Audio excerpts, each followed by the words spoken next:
व्यासपीठ ज्ञान मनोरंजनाचे या उपक्रमाच्या आजच्या 114व्या भागात मी अपर्णा बेडेकर आपलं सगळ्यांचं सहर्ष स्वागत करते. आजचा कार्यक्रम विशेष जिव्हाळ्याचा आहे आपल्या, पण तरीही आपली आत्ताच आमचं बोलणं असं झालं की 6ची वेळ 6:30 झाली, तरीही 6:30 पर्यंत लोक पोहोचू शकत नाही आहेत. वेळेत कार्यक्रम सुरू करणं फार गरजेचं आहे, पण तरीही कदाचित आता याच्यानंतर सुद्धा लोक येत राहतील याची मला खात्री आहे. आलेल्या सगळ्यांचं खूप मनापासून स्वागत करते. आज सकाळी एका महत्त्वाच्या विषयावरचा एक रिसर्च पेपर मी वाचत होते. Indian council for cultural relations किंवा ICCR या संस्थेचा तो रिसर्च पेपर होता. आणि ही संस्था आपल्याकडे भारतीय ज्ञान संपदेला जागतिक पटलावरती मांडण्याचं काम करते. म्हणजे काय हे मला इथे सांगण्याची ही वेळही नव्हे, पण भारतातल्या ज्या कला आहेत, आणि कला म्हणजे नुसतंच नाटक चित्र असं नव्हे, तर आपली वेद उपनिषदांपासून असलेलं साहित्य, आपली गान परंपरा, आपल्या सगळी शास्त्र, सगळ्या कला या जगासमोर कशा पद्धतीने जात आहेत याच्याकडे एक वेगळ्या दृष्टिकोनातून बघण्याचं काम ही संस्था करते. त्या संस्थेच्या त्या रिसर्च पेपरमध्ये असं लिहिलं होतं की काही दिवसांपूर्वी दक्षिण कॅलिफोर्नियामध्ये एक सेमिनार भरलं होतं. आणि त्या सेमिनारमध्ये जे वेगवेगळे विषय चर्चेला होते त्याच्यात एक विषय असाही होता की bride burning tradition in India. भारतातली काय म्हणजे आजच्या काळात सुद्धा भारतामध्ये स्त्रीला अत्यंत मानसिक शारीरिक त्रासातनं जायला लागतं. ब्राइड बर्निंग आणि male child preference system in India, म्हणजे इतक्या विचित्र पद्धतीने जगामध्ये त्याच्यावरती चर्चा सुरू होत्या. हे सांगण्याचा उद्देश असा की आपल्याकडच्या परंपरा, आपल्याकडच्या सुंदर कला पद्धती आणि आपल्याकडचे विचार हे अजूनही देशात परदेशात योग्य पद्धतीने पोहोचतच नाही आहेत. आणि म्हणून भारताकडे बघण्याचा जगाचा दृष्टिकोन इतका विचित्र आहे की या देशामध्ये मुलींवरती अत्याचार होतात, त्यांना जाळलं जातं आणि मुलगा व्हावा म्हणून अजूनही तिथे त्रास दिला जातो. अशा पद्धतीचा एक मोठा रिसर्च पेपर आत्ता, आणि तो योगायोगाने आज सकाळी माझ्या समोर आला होता. सांगण्याचा आज उद्देश तो असा की भारताचं हे प्रतिनिधित्व करणाऱ्या ज्या काही कला विद्या आहेत त्यांना हे एका छोट्या मैफिलीपुरतं काय त्यांचं आकुंचन न करता त्याचा व्याप हा खरोखरच विश्वविस्तार त्याचा झाला पाहिजे असं मला कुठेतरी वाटलं. कारण भारतीय शास्त्रीय संगीताची, सुगम संगीताची, या सगळ्या घराण्यांची ही जी परंपरा आहे ही सुद्धा गुरुशिष्य परंपरा आहे. आणि कित्येक पिढ्यानपिढ्या, कित्येक शतकानुशतकं ही परंपरा तुमच्या माझ्यापर्यंत चालत आली. आणि त्या परंपरेतल्या एक असलेल्या शमिकाताई आज आपल्याकडे आल्यात. तर या मैफिलीकडे बघण्याचा माझा दृष्टिकोनच शमिकाताई बदलला की फक्त एक छोटीशी खाजगी मैफल नव्हे, तर हे जे ज्ञान आहे हे जगासमोर मांडण्याचं व्यासपीठच आज आपल्याला पुढे न्यायला हवं, प्रत्येकाच्या परीने न्यायला हवं असं कुठेतरी वाटून गेलं. आपल्याला सगळ्यांना एकदा विनंती करते की शमिकाताईंचं स्वागत आपण आधी टाळ्यांच्या गजरात करूया. झी मराठी सारेगमप लिटिल चॅम्प्स 2008 हा आपल्या सगळ्यांच्या कुटुंबातला एक अविस्मरणीय असा काळ होता. मला आठवतंय, म्हणजे तो कार्यक्रम बघण्यासाठी बाकीचं सगळं विसरून आपण दूरदर्शन सज्जाच्या समोर बसत होतो. आणि या सगळ्या प्रोसेसमधनं आपल्या घराघरात पोहोचलेली शमिका, छोटी शमिका, ही आज भारतीय शास्त्रीय संगीत, सुगम संगीत, चित्रपट संगीत आणि या सगळ्यातली एक आघाडीची गायिका आहे. आणि आजच्या आपल्या कार्यक्रमाला ते आपल्याला लाभले, खरंच आपल्यासाठी खूप आनंदाची गोष्ट आहे. संगीतातलं त्यांचं प्राथमिक शिक्षण प्रसाद गुळवणी आणि सौ मुग्धा भागवत सामंत रत्नागिरी इथे झालंय आणि गेली 12 वर्ष विदुषी डॉक्टर अश्विनी भिडे देशपांडे यांच्याकडे जयपूर अत्रौली घराण्याची तालीम आणि सांगीतिक संस्कार प्राप्त करण्याचं भाग्य त्यांना मिळालंय. आपल्या गुरु आणि आई वडिलांच्या आशीर्वादाने अनेक पुरस्कारांची मानकरी असलेली शमिका आज अनेक दिग्गज कलाकारांसोबत विविध कार्यक्रमातून विविध मैफिलीतून आपल्या समोर येत असते. दे धक्का, सोयरीक, पल्याड या चित्रपटांसाठी त्यांनी पार्श्वगायन केलं आपल्याला माहिती आहे. कलर्स मराठी, सोनी मराठी, शेमरू या चॅनलसाठी टायटल सॉंग्स त्यांनी गायले आहेत. संगीत मेघदूत आणि संगीत ची चौका रंगभूमी या संगीत नाटकांमध्ये त्यांनी भूमिका केल्या आहेत. अखिल भारतीय नाट्य परिषदेचा 2019चा सर्वोत्कृष्ट गायिका अभिनेत्री पुरस्कार त्यांना मिळाला. खरंच खूप आनंदाची गोष्ट आहे. दादर माटुंगा कल्चरल सेंटर मुंबई इथे उदयोन्मुख गायिका अभिनेत्री पुरस्कार यांनी त्याला सन्मानित केलं गेलं आहे. झी टॉकीज महाराष्ट्राचा फेवरेट कोण 2022 सालचा मध्ये सर्वोत्कृष्ट पार्श्वगायिकेचं नामांकन त्यांना मिळालं आहे. झी मराठी लिटिल चॅम्प्ससाठी आता त्या मेंटॉर म्हणून काम करतात. वा, किती छान. 50हून अधिक इंडिपेंडेंट गाणी त्यांची रिलीज झालेली असून अनेक अनेक अल्बम्समध्ये आपण त्यांना ऐकत असतो. अशा गुणी गायिका आज आपल्याला लाभल्यात. मी आपल्या सगळ्यांच्या वतीने वसंतराव बेडेकरांना विनंती करते की पुष्पगुच्छ देऊन आपण त्यांचं स्वागत करू.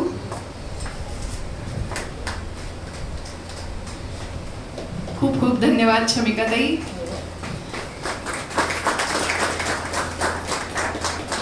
कीबोर्डवर आहेत श्री दीप वझे, आपलंही खूप खूप मनापासून स्वागत. बासरी श्री प्रणव हरिदास.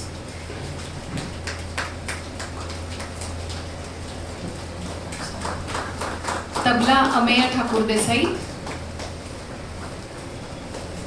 आणि तालवाद्य हर्ष वाडेकर. आमच्या सगळ्यांच्या वतीने पुन्हा एकदा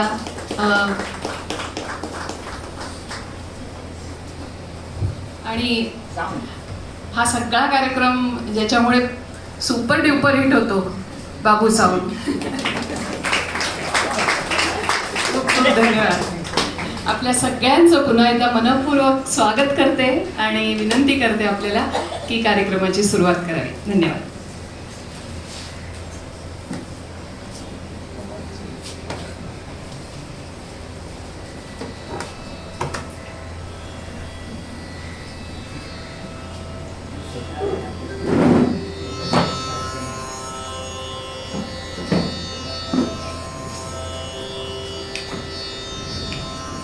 नमस्कार. बेडेकर कुटुंबीय आणि उपस्थित सर्वच रसिकजनांचे मी मनपूर्वक पुन्हा एकदा स्वागत करते.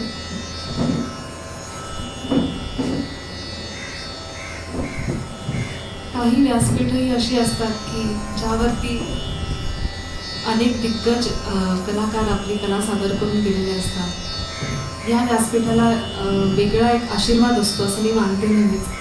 त्यामुळे इकडे जेव्हा बोलावणं आलं तेव्हा नक्कीच मनात एक आनंद होता की इकडे मला गाण्याची संधी मिळते. त्यासाठी बेडेकर कुटुंबियांचे खूप खूप धन्यवाद मानते. आणि कुठल्याही कार्याची सुरुवात आपण श्री गणेशाला आठवून करतो, तर आजच्या कार्यक्रमाची सुरुवातसुद्धा आपण त्यालाच आठवण करूया. तुझं मागतो मी आता.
सर्वांती विलीन व्हावे तुझ शरण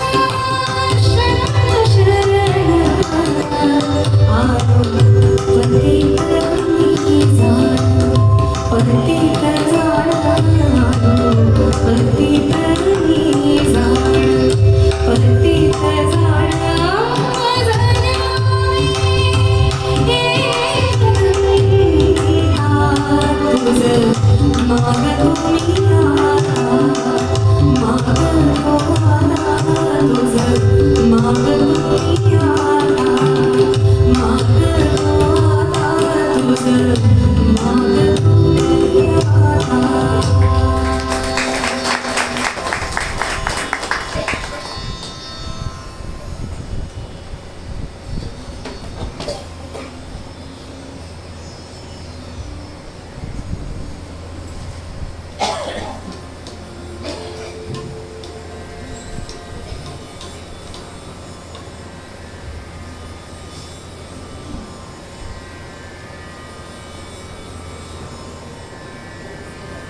यानंतर अजून एक अजरामर असा अभंग, संत ज्ञानेश्वर रचित हा अभंग मला असं वाटत नाही कोणाला माहीत नसेल, कारण घराघरात मनामनात हा अभंग पोचला आहे आणि माझा अत्यंत आवडता हा अभंग आहे. कारण जनरली असं होतं की अभंग म्हटलं की एक द्रुतलयीचा ठेका, झांजा, खूप मोठा वाद्यवृंद असं सगळं हल्ली डोळ्यासमोर येतं. पण या उलट हा अभंग आहे जिथे मिनिमल अरेंजमेंट, म्युझिक अरेंजमेंट जी आहे ती मिनिमल आहे आणि जी काय आहे ती पंडित हृदयनाथ मंगेशकर यांच्या स्वररचनेची जादू आहे आणि तितकाच दैवी भारतरत्न लता मंगेशकर यांचा आवाज आहे. आणि हा अभंग मोगरा फुलला आपल्या सर्वांसाठी.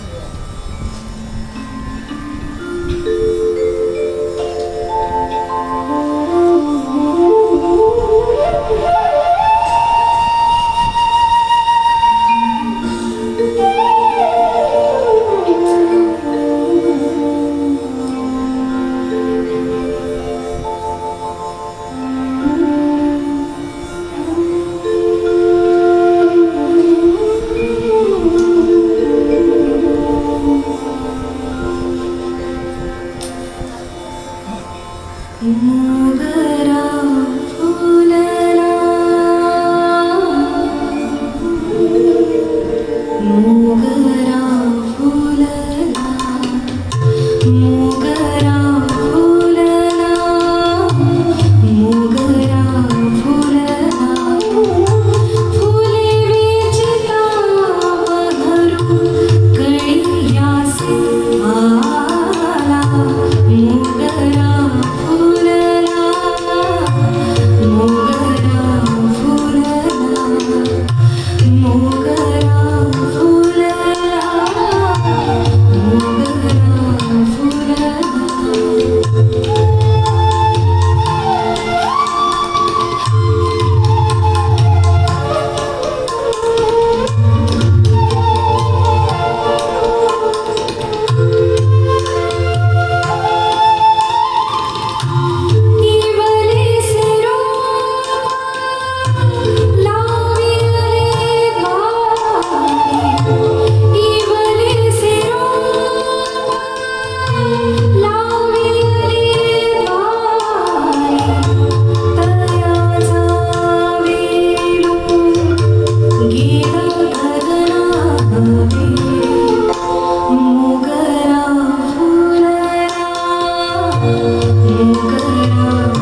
असं बरेचदा होतं बरं की आपल्याला एखादी गोष्ट जेव्हा नसते तेव्हा त्याची अधिक जाणीव होते.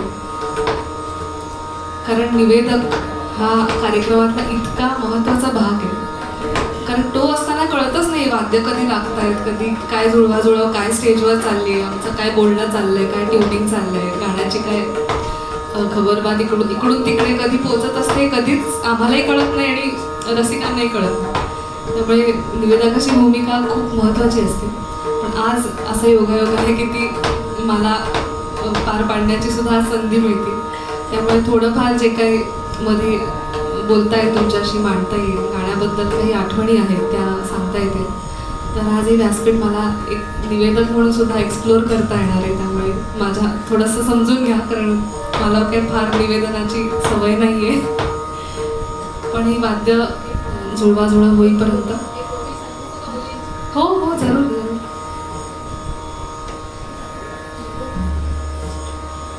मोगरा फुलला चालू असताना ना एक ओवी आठवतेच की ज्ञानेश्वरीतलीच ओवी, म्हणून त्याचा रिलेव्हन्स जास्त आहे की गुंफिली की मोकळी परी उणी नाही परिमळी, वसंतागमीची वाटोळी मोगरी जैसी. माऊली असं म्हणतात की वसंत ऋतूत फुललेला मोगरा हा त्या मोगऱ्याच्या साऱ्या वेलाचं तेज त्या एका कळीत घेऊन येतो, त्या साऱ्या वेलाचा सुगंध एका कळीत घेऊन येतो.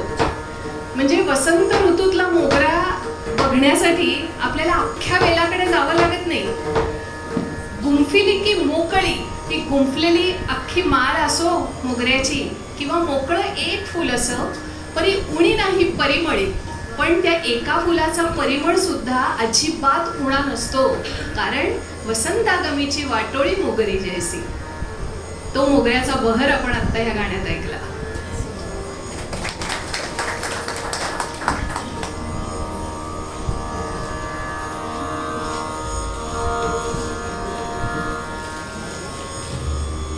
यापुढचा अभंग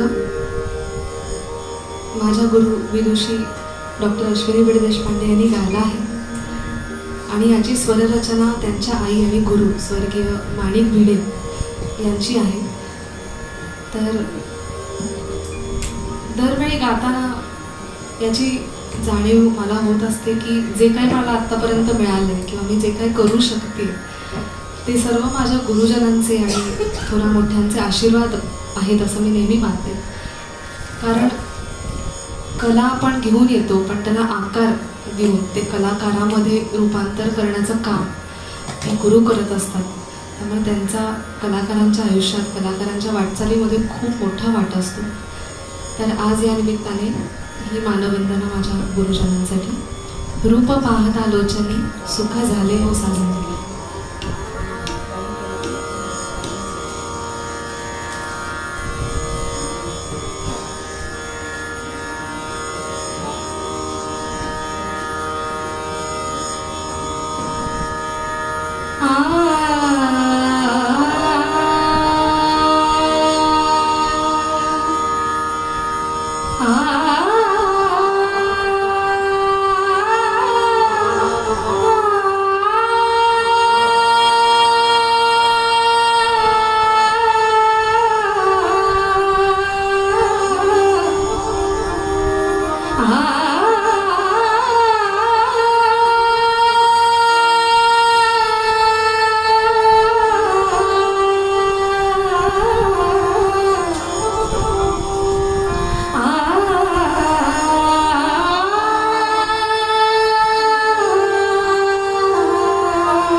सर्व सुखाचे सर्व सुखाचे बापर कुमारी बरो सर्व सुखाचे बापर कुमारी बरो बापर कुमारी बरो बापर कुमारी बरो हातो हा विठ्ठल बरा हातो हा माधव बरा तो हा विठ्ठल बरा हातो हा माधव तो हा विठ्ठल तो हा माधव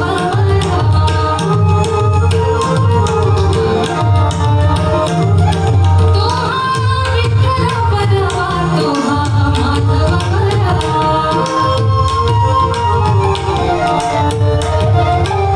तो हा विठ्ठल बरा तो हा माधव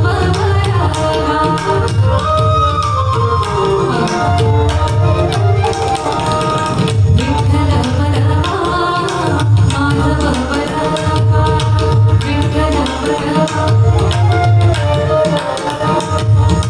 विठ्ठल बरा माधव बरा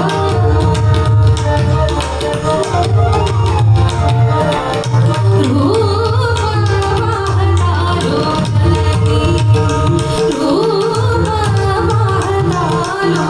लोचनी रूप पाहता लोचनी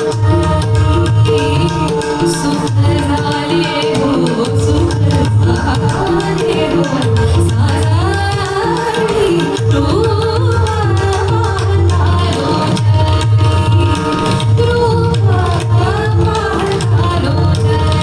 लोचनी रूप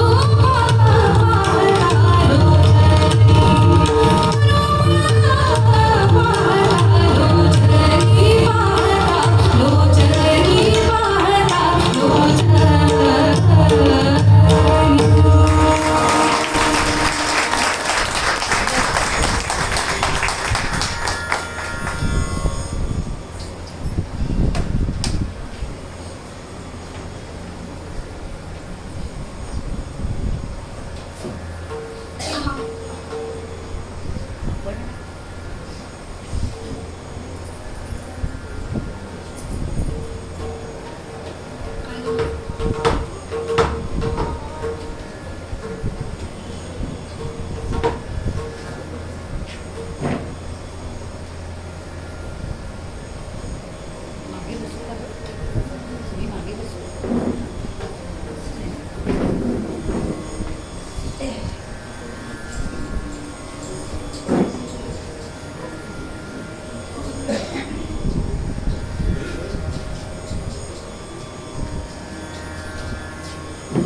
जसं निवेदकाचं आज मी काम करते ना तसं प्रेक्षकांना आता मी गायकाचं थोडंसं काम करायला लावणार आहे.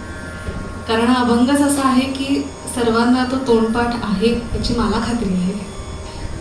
त्यामुळे मला आवडेल जर तुम्ही माझ्या अभंगात सामील झालात तर.